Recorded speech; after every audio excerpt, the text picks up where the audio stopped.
제 소개를 먼저 드릴게요. 저는 졸업하고 SK에 근무를 했었어요. SK에 24년 근무를 했는데 2002년도에 중국으로 중국 법인장으로 가게 됩니다. 그래서 2002년도에 중국에서 이제 법인을 만들고 일을 한 후에 2005년도에 SK를 그만둡니다. SK를 그만두니까 일단 제가 이제 조직에서 나오니까 약간 시간이 생기잖아요. 그래서 그때 신학을 하게 돼요. 북경에 제가 있었는데 북경에 합신의 인텐시브 코스가 있었어요. 그래서 거기서 3년 공부를 하게 되고, 그러면서 제가 2005년도에 이제 SK를 그만두니까 그때부터 제 사업을 합니다. 북경에서. 그래서 10년 제 사업을 했습니다. 그리고 3년을 이제 신학 공부를 마치고 합신에서는 한국에 1년 와야 되는데 1년 오기가 힘든 게 제 사업을 하고 있으니까 1년을 누굴 맡기고 와야 되는데 이게 힘들더라고요. 사람을 이렇게 잘 키워서 세우려고 하면은 그만두고 뭐 계속 그게 반복돼가지고 제가 8년을 못 와요. 그래서 중국 공부를 다 마치고 한국에서 1년을 하러 와야 되는데 그걸 못 와서 이게 신학 마무리를 못 하나 보다, 하나님이 그냥 이렇게 인도하시나 보다 이렇게 생각을 했었고요. 제가 2002년도에 이제 북경에 갈 때 사랑의 교회에서 전문인 선교사로 이제 파송을 받아서 가거든요. 그래서 뭐 그냥 선교사로 이렇게 선교 왔으니까 그러면 됐지, 뭐 신학 마치 필요가 꼭 있나 그랬는데 제 아내가 신학을 마치러 가세요. 그래서 제가 북경에 그때 회사를 2개를 갖고 있었는데 그걸 다 접고 가자는 거예요.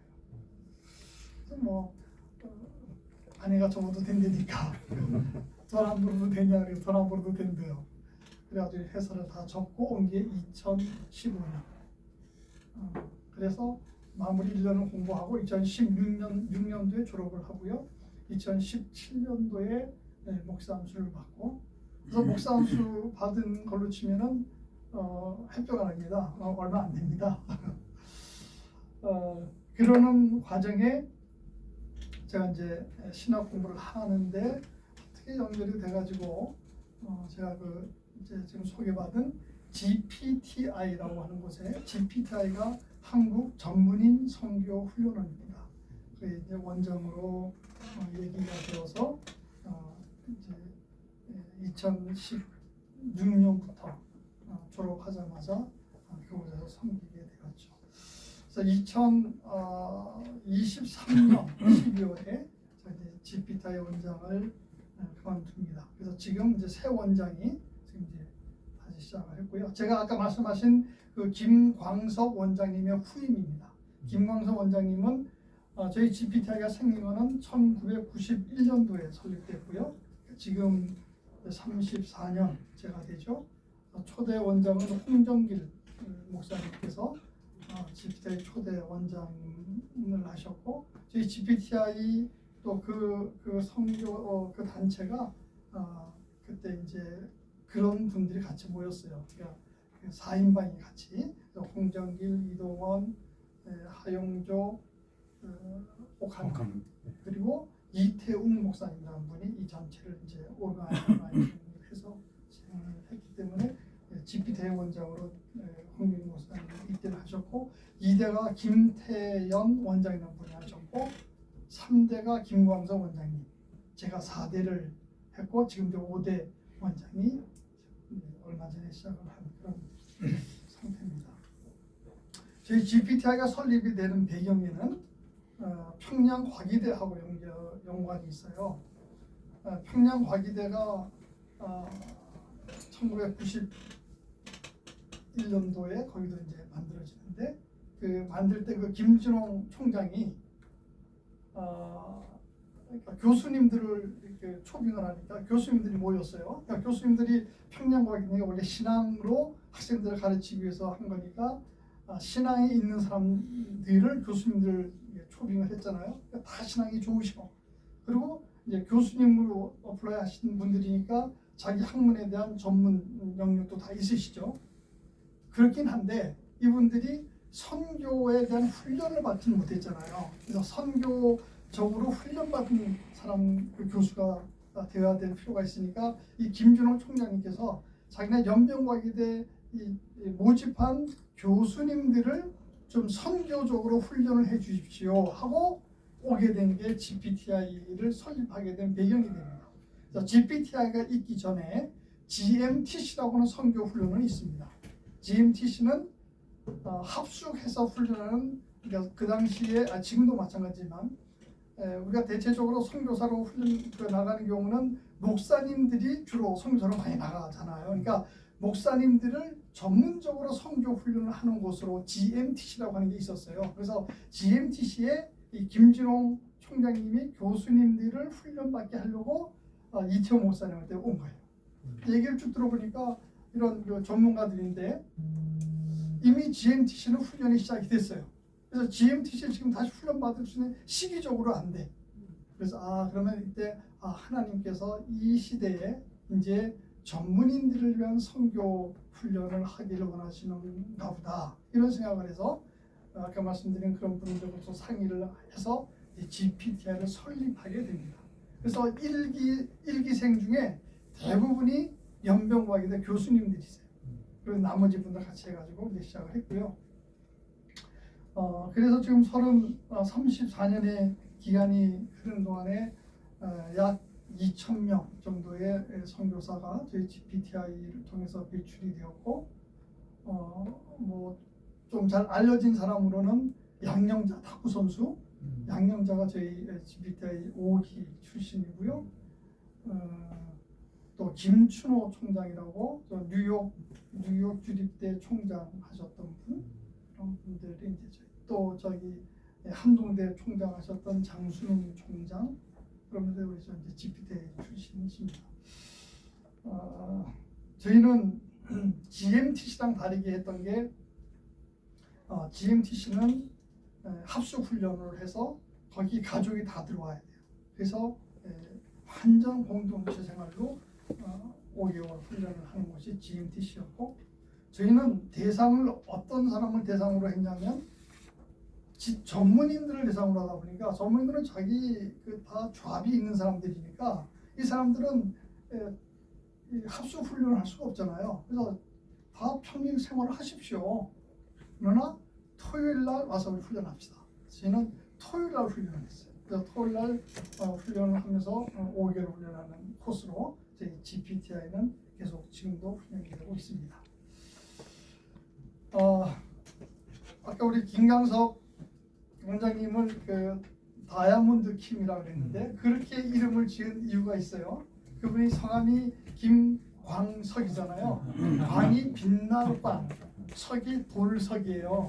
그러니까 돌이 빛나니까 본인이 그냥 샤이닝 스톤 그렇게 얘기하면서, 그래서 이것은 다이아몬드다. 그래서 이제 이 별명으로 다이아몬드 킴, 항상 그렇게 얘기했던 아주 열정적이고 귀하신 분이십니다. 사실 저하고는 이제 사랑의 교회 때문에 서로 알게 되었고, 그분이 제가 이제 북경에 근무하고 있을 때 서울에서 이제 북경으로 오는데 사랑의 교회 세계 선교회 물어본 거예요. 자기 북경 가는데 어떤 선교사를 만났으면 좋겠냐, 적절한 사람을 소개를 해 주십시오 라고 세계 선교회 물어보니까 북경에 박민구 선교사라는 사람이 있습니다. 뭐 이런 사람이 좋은 것 같습니다. 그래서 이제 김강석 원장님이 그 당시에는 아직 GPTI 하기 전이에요. 바로 전이었는데 북경에 놀러 오시면서 저를 만나게 됐는데, 이분이 굉장히 전도가 특심이에요. 한국에서 북경으로 오는 그 비행기 안에 자기 옆자리에 앉은 사람과 얘기를 해서 전도를 해요.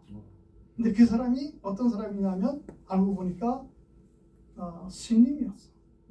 스님 중에서도 스님을 가르치는 스님. 대만에서 이 불자 그 교육을 다 마친 스님인데, 그 사람을 전도해가지고 지금 북경에 이제 저도 처음 만나고 서로 인사하면서 그 사람하고 같이 민박을 하면서 자기는 곧 이제 김영수 원장님은 곧 다시 한국에 돌아가시니까 이 사람에 대한 양육을 저한테 맡기는 거예요. 그래서 그 사람을 이제 그 스님을 계속 양육하고 했던 적이 있습니다. 그렇게 하면서 우리 김영수 원장님을 처음 만나게 되었고, 그 후에 이제 교제하면서 이렇게 됐는데 어떻게 또 하나님께서 인도하셔가지고 제가 또 그분의 후임이 되어서 GPT를 섬기게 되었습니다. 저희는 전문인 선교를 하는데 여기서 제가 이제 항상 그 할 때 얘기하는 게 전문인에 대한 이해를 잘 해야 됩니다. 아까 목사님께서도 전문인을 이제 특별히 그 전문가들, 전문인들에 대한 것으로 좀 소개를 하셨는데 전문인은 옛날에는 전문인을 특수한 직업이나 특수한 기술이나 또는 지식이 요구되는 직종에 일하는 그런 전문가들.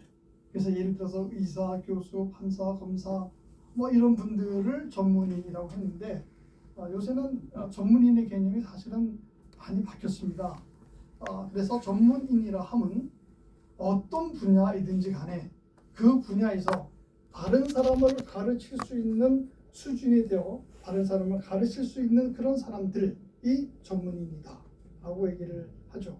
그래서 요새의 개념으로는 대체적으로 프로와 아마추어라고 할 때의 프로의 개념이 전문인의 개념으로 우리는 정의를 합니다. 그래서 그렇게 얘기를 해서 전문인 선교는 그래서 어떤 의사나 교수나 판사나 검사나 변호사나 뭐 이런 사람들만 대상으로 하는 선교 훈련원이 아니라 모든 직종의 사람이 올 수 있다. 단 그가 전문인이 되려고 하는 자기 분야에서 전문가가 되려고 하는 노력과 그런 탁월성을 계속 추구한다면 그 사람은 누구나 할 수 있다라고 얘기합니다. 그래서 그런 개념으로서의 전문인을 저희는 얘기하고 있고요. 그래서 그렇게 돼야 전문인 선교는 실은 지금 우리 하시고 계시는 이 직장 선교도 전문인의 한 영역에 포함이 되는 거죠. 왜냐하면 그것은 삶의 모든 영역을 망라한다라고 저희는 생각하고 있기 때문에 그렇습니다. 굉장히 중요한 개념이라고 저는 그걸 강조하는데 잘 아시다시피 아브라함 카이퍼 박사님이 주장했던 게 영역 주권설이지 않습니까? 영역 주권설이라 하면 그런 거잖아요. 하나님의 주권이 미치지 않는 영역은 이 지구상에 단 한 평도 없다. 다시 말해서 모든 영역 속에 하나님의 주권이 임한다. 그리고 우리는 그렇게 살아가야 한다. 다시 말해서 우리 모든 각 영역에서 하나님을 바라보는 삶, 하나님의 주권을 드러내는 삶을 살아가야 한다 하는 것이 저희의 생각과 완전히 같다라고 생각을 합니다. 그래서 그런 면에서 모든 곳에서 선교적 삶을 살아가는 것 그것이 너무 중요하다라고 생각하면서 살아가고 있고요. 그리고 그래서 그런 걸 훈련하고요. 그런 얘기는 결국은 하나님은 각 사람에게 하나님의 독특한 그 사람을 향한 계획이 있고 그에게 재능과 은사를 주셨고 그리고 그에게 지금 가장 합당한 그런 상황과 환경을 주셨다라고 저희는 믿는 거죠. 그래서 너희 상황, 너희 환경 속에서 너희 재능과 너희 은사를 가지고 네가 있는 곳에서 네 있는 곳 바로 그것 내가 선 곳이 거룩한 땅인 줄 알아 하나님의 사람으로 살아가는 것 그것이 전문인 선교의 개념이다 라고 우리는 계속 주장을 합니다. 그것이 중요한 이유는 목회자 선교사만으로는 이제는 안 된다고 저는 보는 거예요. 이때까지 우리가 그 목회자 선교 위주로 한국의 선교가 주도되어 왔는데 이제는 하나님은 그를 더 다양한 방법을 원하신다라고 저는 봅니다. 첫째는 시대적 환경의 변화에서도 그래요. 첫째 선교할 때 가장 어려움을 겪는 게 두 가지가 있는데 그 두 가지의 문제가 제가 보기에는 첫째는 비자예요. 비자를 취득하기가 쉽지 않습니다. 그죠? 특별히 선교를 하려고 하는 국가는 비자 취득하기가 어려워서 선교사님들이 항상 고생하는 거 아닙니까? 그런데 전문인들이라면 자기가 어떤 잡이나 또는 어떤 일을 할 수 있는 역량이 있는 사람이 그 국가를 간다면 그는 비자를 얻기가 굉장히 수월합니다. 아니 어떤 면에서 수월한 게 아니라 그 국가에서 오히려 환영하고 그 사람을 초치하려고 오히려 애를 씁니다. 그래서 비자 받는 게 큰 어려움이 없는 경우가 대부분이에요. 그래서 비자의 문제가 해결이 돼요. 둘째